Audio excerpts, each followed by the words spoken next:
Made medicine, ये unit 1 है, the concept of education, sociology of education का। ये बहुत ही ज़्यादा एक्चुअली इम्पॉर्टेंट चैप्टर हो जाता है, because first chapter her book के या किसी भी सब्जेक्ट की इम्पॉर्टेंट होते हैं, बिकॉज वो ओवरऑल सब्जेक्ट क्या है आपका, उसके बारे में आपको नॉलेज देते हैं। एंड उसके अलावा इसमें से जो एजुकेशन एंड लिटरेसी है and sociological perspective on education है, इस पे काफ़ी ज़्यादा क्वेश्चन आते हैं एग्जाम्स में, तो ये चैप्टर अपने आप में इम्पॉर्टेंट हो जाता है।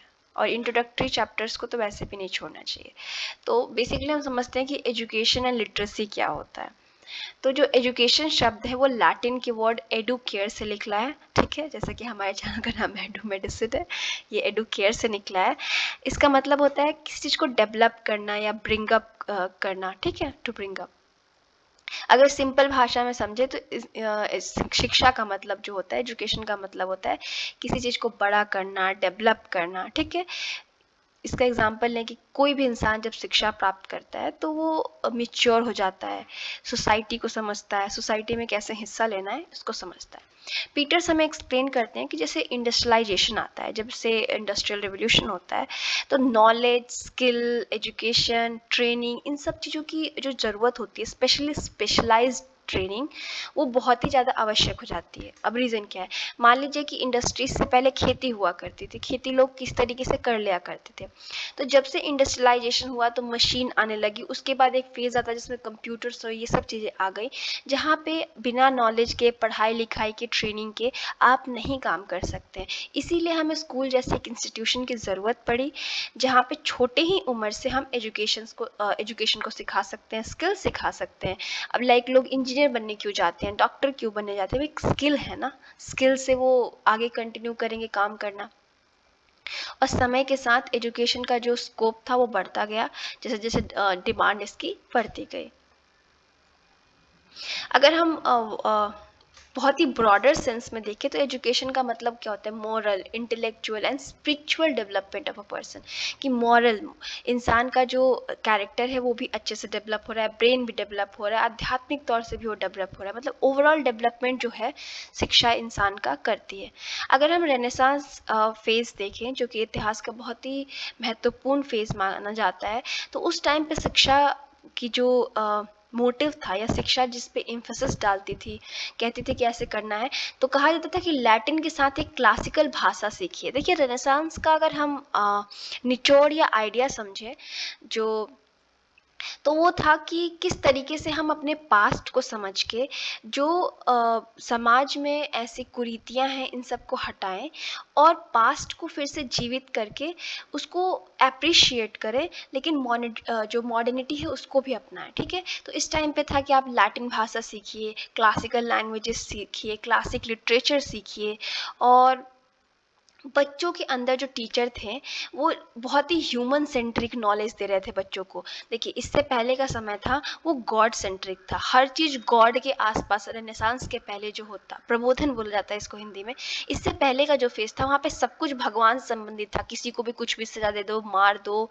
हर चीज़ भगवान के नाम पे किया जाता था। लेकिन इस टाइम पे नीड थी कि हम ह्यूमन सेंट्रिक अप्रोच अपनाएं, कि भगवान सेंटर में नहीं है, इंसान सेंटर में, इंसान है तभी भगवान, इस टाइप के आइडियाज टाइम पे डेवलप हो रहे थे। और इस टाइम पे पोएट्रीज के थ्रू, पोएम के थ्रू, ट्रांसलेशन के थ्रू बच्चों को अलग अलग चीज़ें सिखाई गई, उनको भाषाएं सीखने के लिए वो किया गया।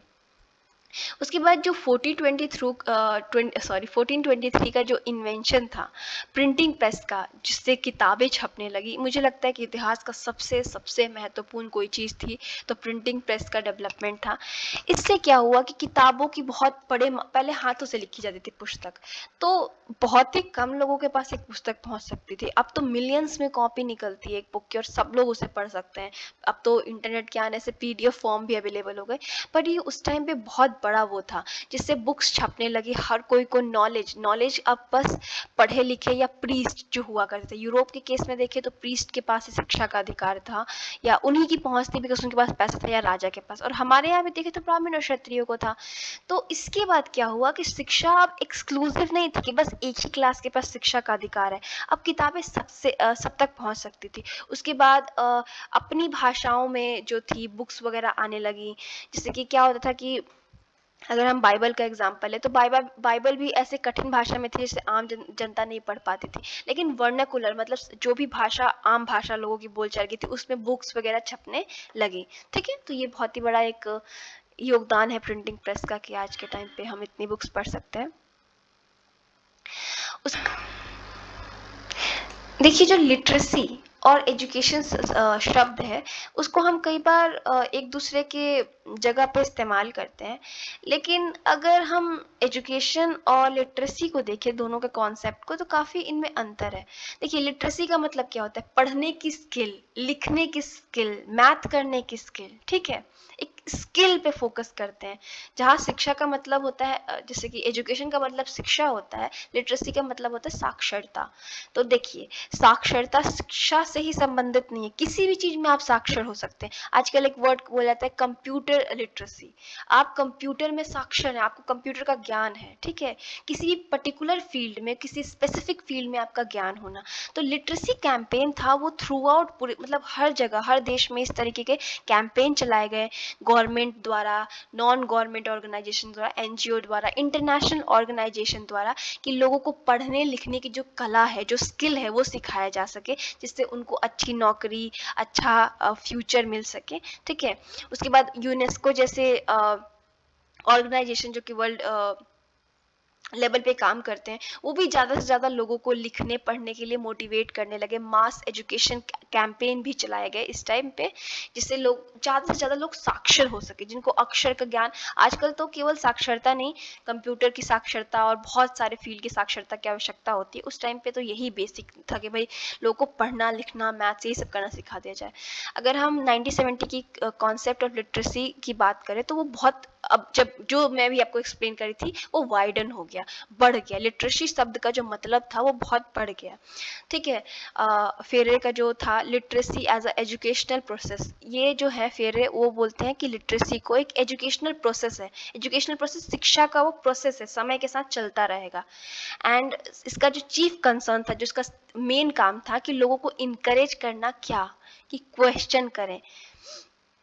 अगर हम पुराने काल की बात करें तो जो भी धर्म से संबंधित गुरुज थे, प्रीस्ट थे, यूरोप की अगर एग्जांपल ले, जो प्रीस्ट वगैरह हुआ करते, वो लोगों को कुछ भी बता देते, वो लोग क्वेश्चन नहीं करते थे, बिकॉज वो लोग गॉड के नाम पे कुछ भी सिखा रहे हैं, भगवान के नाम पे, प्रभु के नाम पे, लॉर्ड के नाम पे कुछ भी बोल रहे हैं। लेकिन कहा गया कि कोई भी चीज आपको कोई सिखा रहा है तो आप क्वेश्चन करिए, आप बदलाव लाने के बारे में सोचिए। ये है साक्षरता फेरे के अकॉर्डिंग। ठीक है,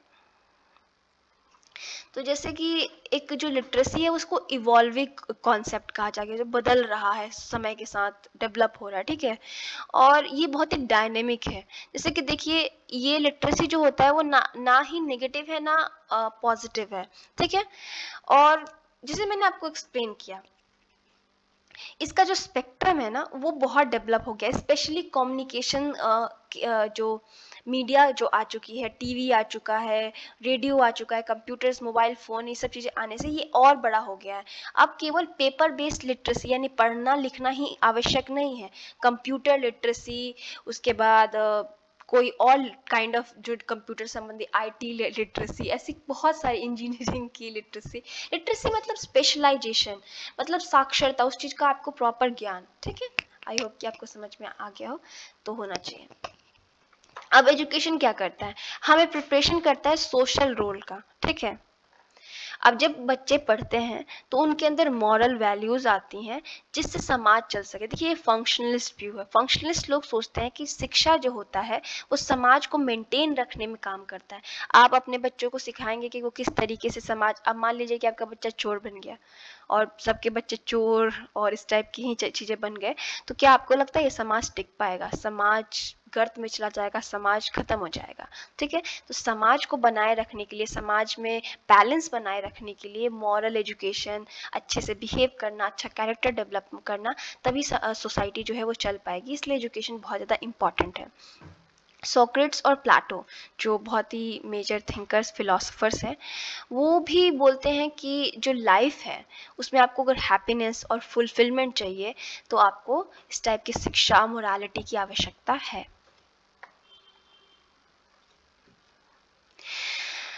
जिस तरीके से प्लेटो हमें एक्सप्लेन करते हैं कि जो इंटेलिजेंट या nature the very being of everything is supreme form, a philosopher inspire to attain knowledge of its as a ultimate objective of life. जिस तरीके से आप देखते हैं कि एक फिलोसफर को या कोई भी पढ़े लिखे इंसान को, यहाँ पे एग्जाम्पल, फिलोसफर का मतलब बिल्कुल थिंकर ही मत सोचिएगा, कोई भी, यहाँ पे एक एग्जाम्पल के तौर पे किसी भी इंसान का जो एक अल्टीमेट लाइफ का गोल होना चाहिए, अल्टीमेट ऑब्जेक्टिव जो होना चाहिए कि वो अच्छा शिक्षा प्राप्त कर सके।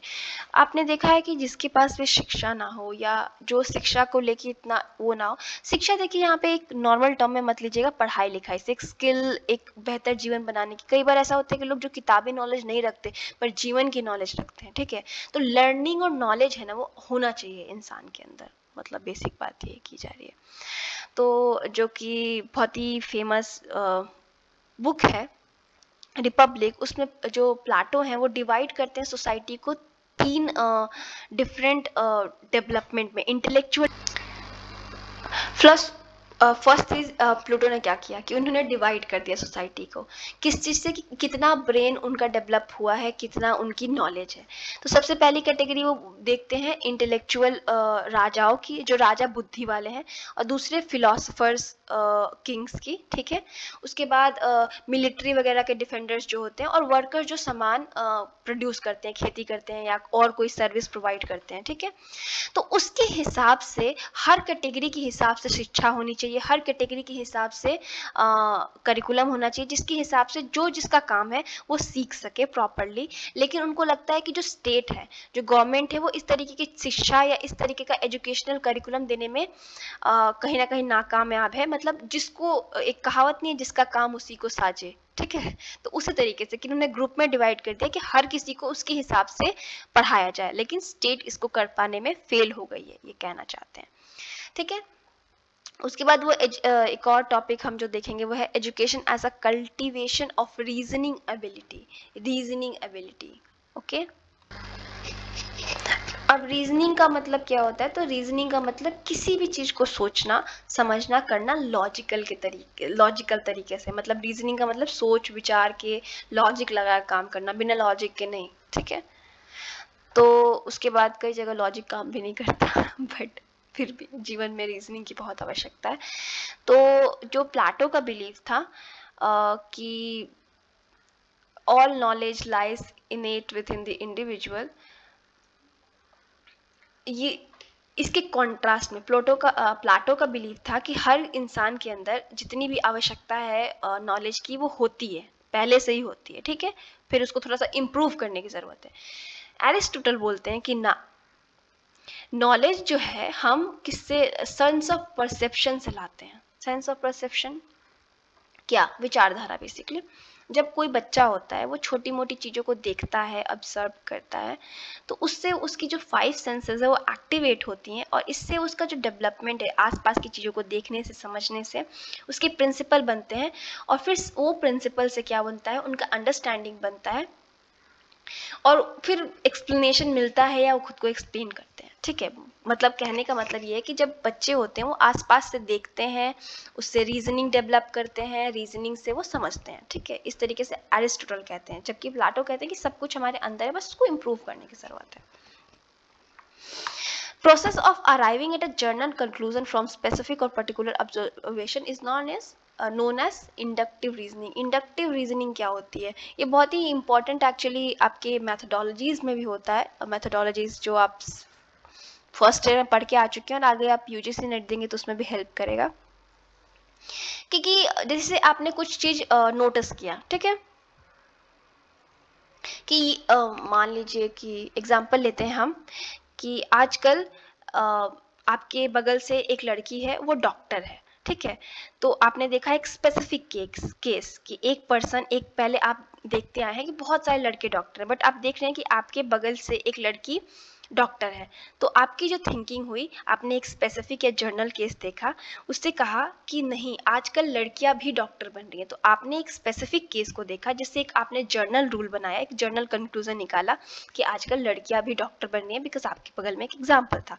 इस टाइप से होता है इनका, मतलब हम एक स्पेसिफिक केस को लेके एक जर्नल उसका आइडिया बनाते हैं, ठीक है।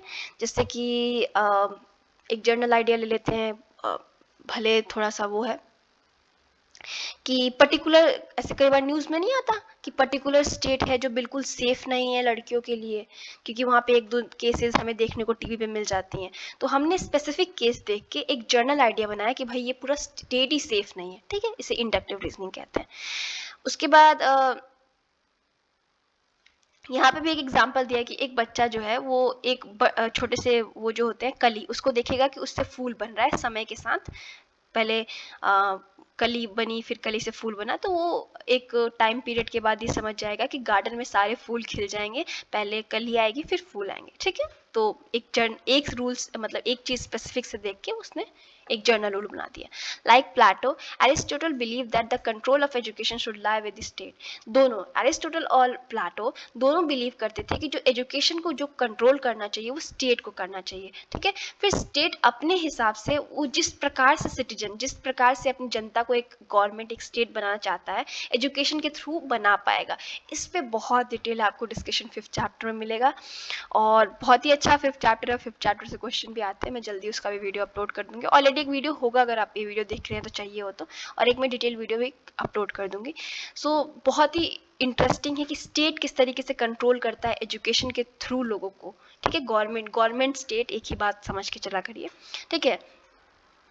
और एजुकेशन का जो मेजर एम ये लोग बताते हैं कि मोरल वैल्यूज और वर्च्यू लोगों के अंदर आ सके, बच्चों के अंदर आ सके, एक अच्छे सिटीजन बन सके लोग, ठीक है। उसके बाद education is learning what children want to know, ठीक है। तो इस टॉपिक को हम नेक्स्ट वीडियो में करेंगे। Thank you so much, have a nice day.